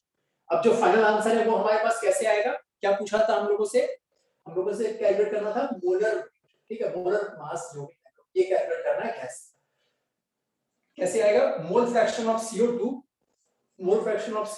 into 44 plus mole fraction of H2 into 2, ये आएगा आपका यहाँ पे कुछ ग्राफ। आपसे पूछा क्या है, मोलर मास पूछा है क्या, नहीं, आपसे क्या पूछा है vapour density, and we know vapour density is जो मास यहाँ आएगा आपका अपॉन 2 करना, जो आएगा it will be your answer. Clear, ये बताओ। तो ये आपको सॉल्व करके घर पे करके कल मेरे को आंसर सबमिट करना है कि आंसर आया कितना।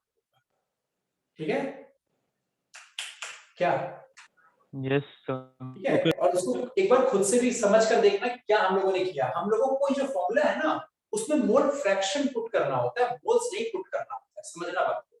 तो मोल फ्रैक्शन के लिए पहले मोल फ्रैक्शन कैलकुलेट तो करोगे, कैसे करते हैं कैलकुलेट मोल फ्रैक्शन, जिस चीज का निकालना है मोल फ्रैक्शन तो उसका मोल्स अपॉन टोटल मोल्स ऐसे ही निकाला जाता है। ठीक है, तो ये तरीके से आपका मोल फ्रैक्शन आ गया CO2 का, H2 का आपने पुट किया, जो आना है आंसर आपका आ जाएगा। इतना पैतरा अपने लोगों को क्यों करना पड़ा, क्योंकि वो बाई मास लिख दिया था। अगर वो बाई वॉल्यूम लिख दिया होता ना फिर तो क्वेश्चन पर ऐसे सॉल्व करते होते, सीधा मोल फ्रैक्शन ही मान लेते उसको। ठीक है, चले आगे बढ़े, बोलिए क्या अपन लोग आगे बढ़ सकते हैं, क्या परमिशन है हमें? Yes sir. Yes, sir. चलिए अब बताइए कि यहाँ पे कौन थे, एक कोई सवाल मेरे से पूछा गया था, मैं भूल गया था इसमें, सॉरी फॉर दैट। कुछ कहा गया था कि लॉ ऑफ कौन सा प्रोपोर्शन, थोड़ा सा एक्सप्लेन करना था मेरे को। कोई पूछी थी ना, कौन थी, कहाँ चली गई? जो जो बोल रही थी अभी कि मैं पढ़ कर रखी हूँ, सर बता दीजिए एक बार। चली गई?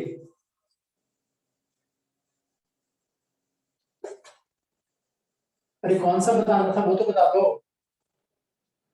मैसेज ही कर दो यार। सर मल्टीपल प्रोपोर्शनल वाला। मल्टीपल प्रोपोर्शनल तुमको कैसे पता भाई? जब तुम भी तो क्लास में थे, क्यों नहीं पता?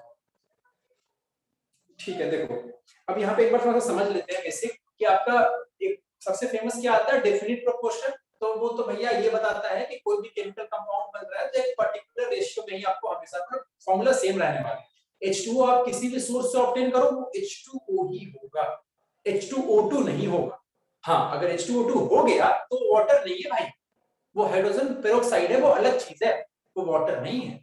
अगर वाटर है तो वो H2O ही होगा फॉर्म। ये कहता है definite proportion, definite.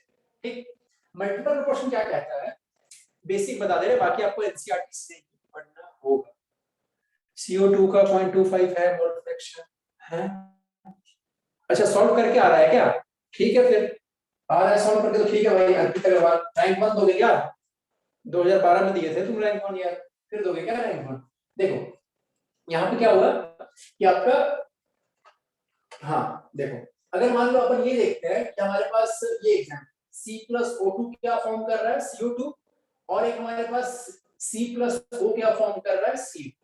Multiple proportion क्या कहता है कि अगर दो एलिमेंट्स, सेम दो एलिमेंट्स मिल करके दो अलग अलग कंपाउंड फॉर्म कर रहे हैं, मतलब कार्बन और ऑक्सीजन ही मिल करके CO2 फॉर्म करे, और एक बार कार्बन और ऑक्सीजन ही मिल करके कोई और कंपाउंड फॉर्म करे CO, ऐसा कुछ अगर केस होता है, ठीक है, तो एक एटम का, मान लो कार्बन है, तो उस कार्बन का एक डेफिनिट मास, कार्बन का एक डेफिनिट मास सामने वाले एटम के कुछ कुछ मासेस से कंबाइन कर रहा होगा, है ना?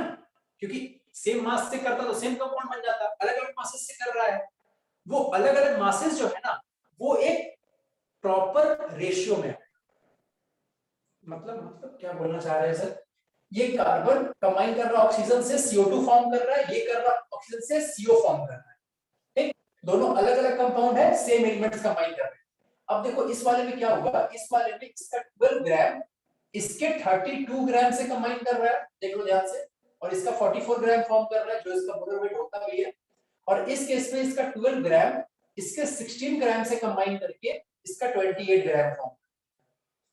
तो इसका कितना फॉर्म कर रहा है वो तो अपने काम का नहीं है, इसको हटा दो सर।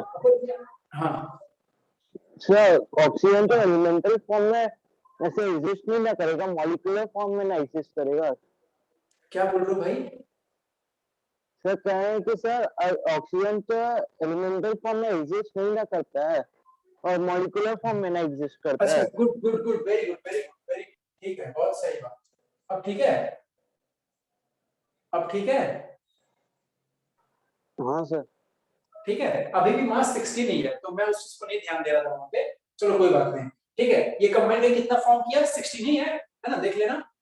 ये कह रहा हूं कि इसका 12 ग्राम एक कंपाउंड बनाने के लिए 32 से कंबाइन किया, और एक बार इसका 12 ग्राम सेम मास होना चाहिए, ठीक है, इसका 12 ग्राम इसके 16 से कंबाइन किया। आप अगर देखोगे ना तो ये रेशियो आ रहा है 1:2। ये हमेशा एक होल नंबर एक अच्छा रेशियो आएगा, ये कहता है आपका मल्टीपल प्रोपोर्शन। और कोई एग्जांपल है क्या? देखो एक और एग्जांपल ऐसे, नाइट्रोजन और ऑक्सीजन जो है बड़े सारे कंपाउंड फॉर्म करते हैं, मतलब NO फॉर्म होता है और NO2 फॉर्म होता है और NO3 फॉर्म होता है, और कुछ होता है क्या? हाँ, N2O5 N2O और कुछ होता है क्या? N2O6 होता है, और कुछ होता है क्या? N2O4 होता है, बड़े सारे कंपाउंड। सर N2O भी तो होता है। बिल्कुल होता है, बिल्कुल होता है, चलो उसको भी ले लें, N2O, ठीक ठीक है। ये इतने सारे कंपाउंड फॉर्म कर रहा है। अगर आप देखोगे ना कि नाइट्रोजन का कितना मास कितने से कंबाइन कर रहा है, जैसे कि मान लो यहां से स्टार्ट करते हैं NO से, आपको यहां दिख रहा होगा इसका 14 ग्राम इसके 16 ग्राम से कंबाइन इसके लिए इसका 14 ग्राम इसके 32 ग्राम से कंबाइन किया, इसके लिए इसका 14 ग्राम इसके 48 ग्राम से कंबाइन किया, ठीक। यहां देखोगे आपको पता चलेगा इसका 28 ग्राम इसके 80 ग्राम से कंबाइन किया।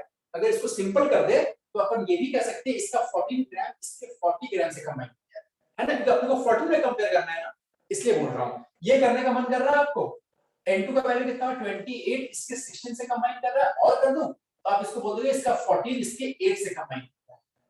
ठीक है, देखते चल रहे हैं आप। N2O6 करना है, कर लो। ये कितना हो गया, इसका 28 इसके 96 ग्राम से कंबाइन कर रहा है, आपने को और छोटा करना है। ओके, इसका 14 इसके 48 ग्राम से कंबाइन करना होगा। ठीक है, ये N2O4 और NO2 एक ही आने वाला है, N2O6 और NO3 सेम ही आने वाला, आप देख सकते हो। ठीक है, तो इसको यहां से हटाओ, इसको यहां से भूल जाओ, ये सेवरेटिकेट। ठीक है, अब यहां देखो क्या आ रहा है, ध्यान देना। इसका 14 ग्राम 8 से कंबाइन किया मतलब 8, इसका 14 ग्राम 16 से कंबाइन किया मतलब 16, इसका 14 ग्राम इसके 32 से कंबाइन किया। अच्छा, अच्छी बात। इसका ये कितने से कंबाइन किया, कितने से किया, अरे बताओ, 48। 48 एक काम करते हैं, इसको पहले 40 करते हैं। ये कितने से कंबाइन किया, 48, कितने से कंबाइन किया, 40। ठीक है। अब तुम अगर इसको देखोगे यहाँ पे, तुमको ये दिखेगा कि ये एक सारे होल नंबर रेशियो आपके पास है, 1 2 4 5 6, ये सारे एक तरह के नंबर आएंगे, अलग नहीं आएंगे आपके पास। ठीक है, ये जितने भी आपके पास नंबर यहाँ आ रहे हैं वो सारे आपके पास एक ही तरह के नंबर आएंगे, कोई अलग अलग यहाँ पे आपका आने वाला नहीं है। ठीक है, तो ये जो आ रहा है ना, ये पूरा यही आपका क्या है, मल्टीपल प्रोपोर्शन, जो शो करता है कि किसी एक एटम का, यहाँ पे किसकी बात कर रहे हैं, नाइट्रोजन का, किसी एक एटम का सेम मास किसी और एलिमेंट के एक प्रोपोर्शनल मास के साथ कंबाइन करना, एक मल्टीपल, और जो फॉर्म होगा उसी को बोलते हैं multiple proportion. 1 2 3 4 5 6 7 Sir, can you explain the law of reciprocal proportion, sir? कौन सा, So the law of reciprocal proportion. Reciprocal proportion. अभी बचता है हमारे पास रेसिप्रोकल और एवोगैड्रोस। इन दोनों के लिए मैं आप लोग को एक काम करता हूँ, क्लास के बाद ये पूरे का मैं आपको नोट्स ही भेज दूंगा, नोट्स में आपको पूरे का ही भेज दूंगा, उसमें आपका कंजर्वेशन ऑफ मास का भी रहेगा और सारी चीजें आपको मिल जाएंगी जो आप बोर्ड्स पे भी लिख सकते हो। क्लास के बाद मैं आपको नोट्स ही भेज दूंगा।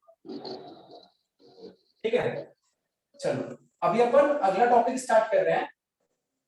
आप लोग का ग्रुप कोई बना हुआ है क्या? हाँ जी, नहीं सर, कोई ग्रुप नहीं है कहीं के, आप लोग नहीं हो? Sir, we have 11 का है sir. we have a group. अच्छा ठीक है, भेज दूंगा सत्या सर से, नहीं तो मांग लेना। ठीक है, मैं उनको भेज दूंगा उनसे, और नहीं तो आप लोग मेरे को मैसेज कर देना, मैं भेज दूंगा। अभी चलो, अब ये हो गया अपने के पास, अब अपन लोग का मोल कॉन्सेप्ट भाई कंप्लीट। ठीक है, अब मोल कॉन्सेप्ट बहुत पढ़ लिए, ज्यादा नहीं पढ़ना चाहिए, हेल्थ के लिए खराब हो जाता है। ठीक है, तो मोल कॉन्सेप्ट अपन लोग पढ़ लिए। मोल कॉन्सेप्ट में आपको और भी एक चीज क्या,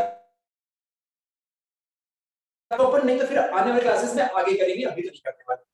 वो होगा कि आपका determination of percentage of an element in a compound. ठीक है, वो ठीक है, आगे कर लेंगे। ये आया। तो मोल कॉन्सेप्ट में बेसिकली हम लोगों ने क्या पढ़ा, atoms, molecules, atomic weight, molecular weight, element, compound, average atomic weight, mole क्या होता है, मोल का कैलकुलेशन क्या होता है, इन सारी चीजों पर हम लोगों ने बातें करी अभी तक।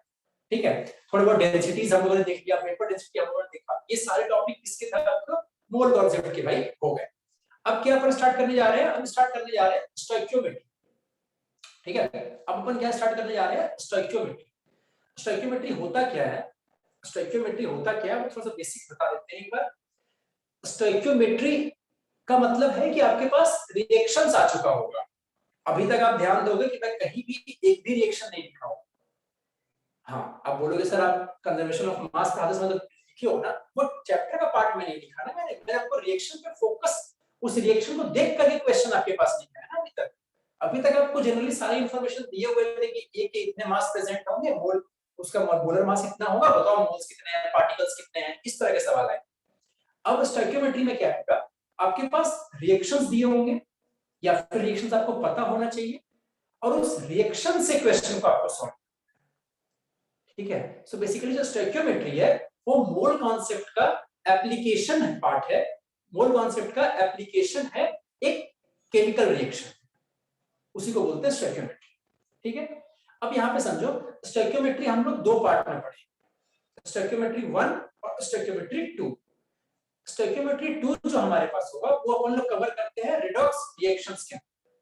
जब अपन लोग बात कर रहे होंगे रिडॉक्स रिएक्शन, क्लास 11th के लास्ट में आता है ऑलमोस्ट, तब अपन लोग डील कर लेंगे स्टोइकियोमेट्री 2 के, ठीक है, क्योंकि स्टोइकियोमेट्री 2 में ऑक्सीडेशन नंबर चेंज करता है और उसके अकॉर्डिंग क्वेश्चंस को हम लोग सॉल्व कर रहे होते हैं कि रिडॉक्स टाइट्रेशन में क्या रहा, और भी सारे रहते हैं, आइटोमेट्री, आइटीमेट्री, बहुत सारी चीजें होते हैं, वो सारे क्या है रिडॉक्स टाइट्रेशन, मतलब कि उसमें ऑक्सीडेशन नंबर चेंज हो रहा होता है, और ऑक्सीडेशन नंबर चेंज को अपन लोग रिडॉक्स पढ़ने के बाद ही कंप्लीट करें तो अच्छा है।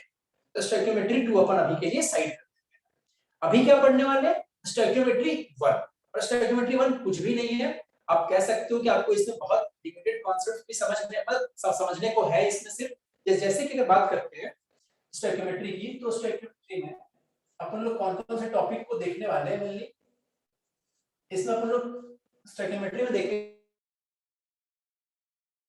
कि आपका जो एप्लीकेशन पार्ट है वो तो चल ही रहा है। सबसे पहले आपका रहेगा लिमिटिंग रिएजेंट, ठीक है, कि अपन लोग कैसे पहचानते हैं कि हमारे पास लिमिटिंग रिएजेंट कौन है। हमारे पास दो रिएक्टेंट होते हैं ना, ए और बी, और भी हो सकते हैं सी, ठीक है, तो उसमें से लिमिटिंग रिएजेंट कौन है, इसका मतलब क्या होता है और चीजें क्या क्या है इसमें रह सकती है। फिर आपके पास एक, इसमें अपन लोग आगे चल के पढ़ेंगे, एक पीओएसी भी पढ़ेंगे। पीओएसी क्या है, principle of atom conservation, principle of atom conservation, जो अपन लोग इसमें ही देख रहे होंगे, ठीक है।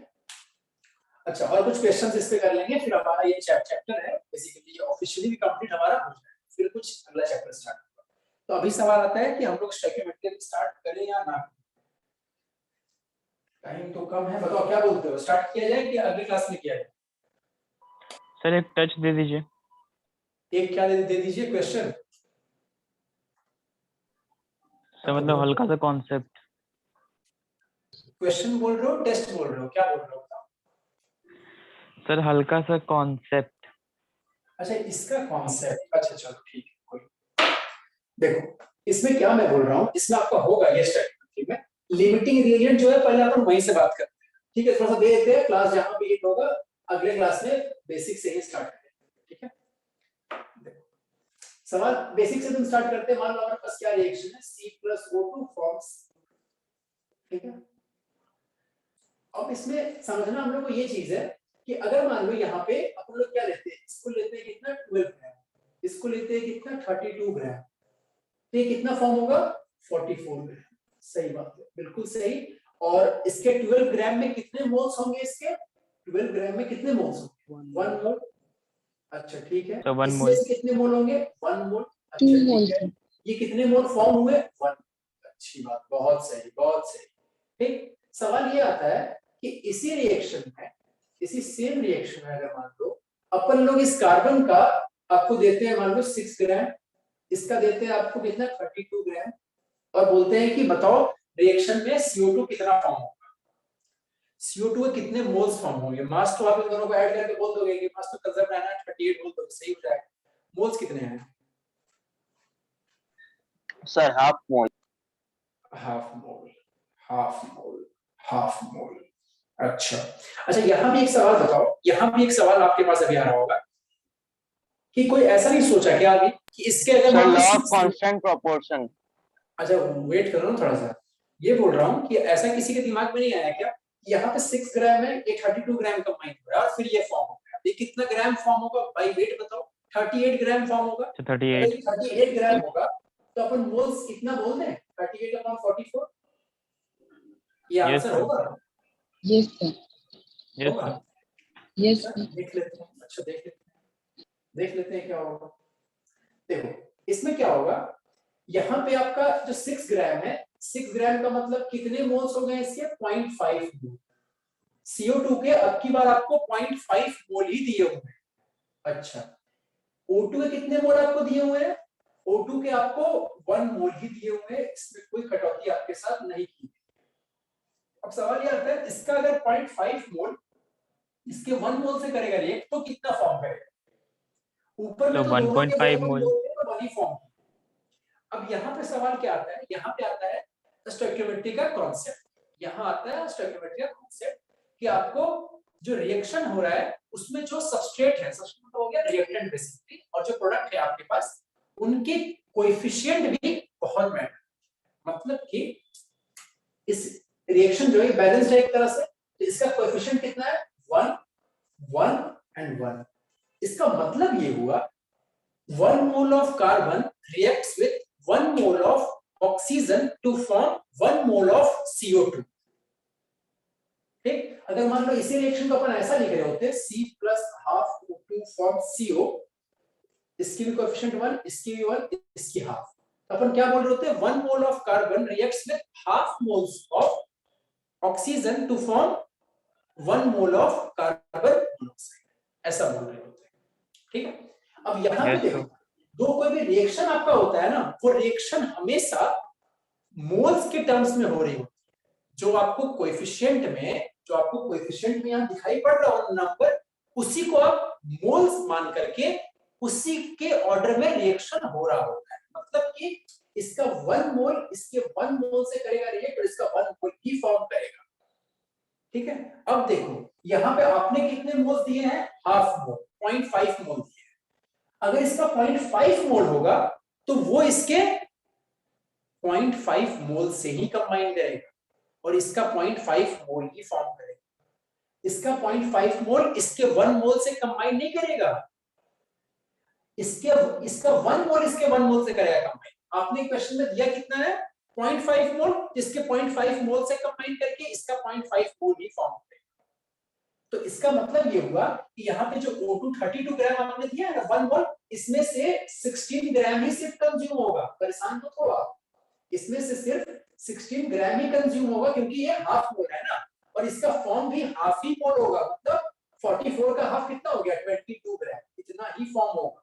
अब आप ऐड करके देखो सारे बैलेंस्ड हो, 6 ग्राम 16 ग्राम फॉर्म्स 22 ग्राम। आप अभी क्या आंसर कर रहे थे 38 और ग्राम। सर जो बचा, हाँ बिल्कुल बिल्कुल उस पे ही आ रहे हैं। अब आप ये सोच रहे हो सर यहाँ जो 16 ग्राम ऑक्सीजन बचा रह गया उसके बारे में आप क्यों नहीं बोले। ये 16 ग्राम CO2 में कन्वर्ट नहीं हुआ है, ये 16 ग्राम O2 के फॉर्म में ही बचा रह गया। तो ये बचा रह गया ना, ये बचा रह गया ना, इसको अपन क्या बोलेंगे, जो O2 है इसको अपन क्या बोलेंगे इस केस में, O2 was in excess। हम यहाँ क्या यूज करेंगे अपन, एक्सेस।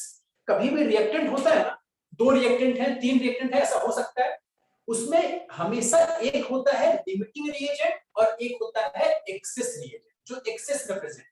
यहाँ जो O2 है वो किस में प्रेजेंट है, एक्सेस में। ठीक है, आवाज आ रही है। Yes sir, yes sir, okay, और यहाँ जो कार्बन है वो क्या कहलाएगा, लिमिटिंग रिएजेंट। क्यों ऐसा, क्योंकि जो रिएक्शन था उसको लिमिट कौन कर रहा है, उस रिएक्शन को रोक कौन रहा है, कार्बन। क्यों, क्योंकि ऑक्सीजन जो था वो तो 16 ग्राम और लेकर तैयार था कि अगर कार्बन और होता तो मैं और रिएक्शन करता उसके साथ और कार्बन डाइऑक्साइड फॉर्म करता, बट कार्बन बोला कि नहीं भैया मेरे पास नहीं, मैं खत्म हो गया, मेरे पास 6 ग्राम ही प्रेजेंट है। तो रिएक्शन को लिमिट कौन कर रहा है, कार्बन तो कर रहा है ना, तो कार्बन यहाँ पे क्या है आपका, लिमिटिंग रिएजेंट। सर यहाँ पे law of conservation of mass follow हो रहा है। एकदम हो रहे हैं भाई, कैसे नहीं हो रहे हैं। क्या यहाँ जो आप 16 ग्राम को इस तरफ ऐड करना चाह रहे हो ना, वो बिल्कुल ऐड होगा, बट वो प्रोडक्ट के फॉर्म में ऐड नहीं होगा। प्रोडक्ट तो सिर्फ CO2 ही फॉर्म हुआ है, और ये जो 16 ग्राम है वो तो कंटेनर में एज इट इज बचा रह गया ना, पहले भी प्रेजेंट था बाद में भी प्रेजेंट रहेगा, तो वो इसमें भी ऐड होगा 16, इसमें भी ऐड होगा 16। समझ रहे हो क्या बोल रहा हूँ। सर ये वाला नहीं समझ में आया सर। देखो मैं क्या बोल रहा हूँ, समझो बात को। इसका 6 ग्राम इसके 16 ग्राम से किया रिएक्ट और इसका 22 ग्राम फॉर्म किया, यहाँ तक तो सही है ना। आपको कंफ्यूजन इस बात का है ना कि ये 16 ग्राम कंजर्वेशन को डिस्टर्ब कर रहा है, ऐसा कुछ है। Yes sir, yes sir. है ना, चलो ठीक है। Yes, मतलब ये sir. 16 ग्राम, देखो बात समझो क्या होगा।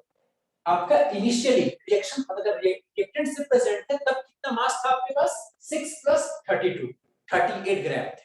ठीक है, रिएक्शन के बाद आपके पास पता है क्या बचा हो, 22 ग्राम CO2 और 16 ग्राम O2, कितना हो गया 38 ग्राम। O2 जो रिएक्ट नहीं किया वो भी तो वही प्रेजेंट होगा ना जब CO2 फॉर्म हो गया। क्या अब समझ आ रहा है। सर मतलब कि एक्सेस वाला को हम लोग law of conservation of motion mass में कंसिडर करेंगे ही नहीं।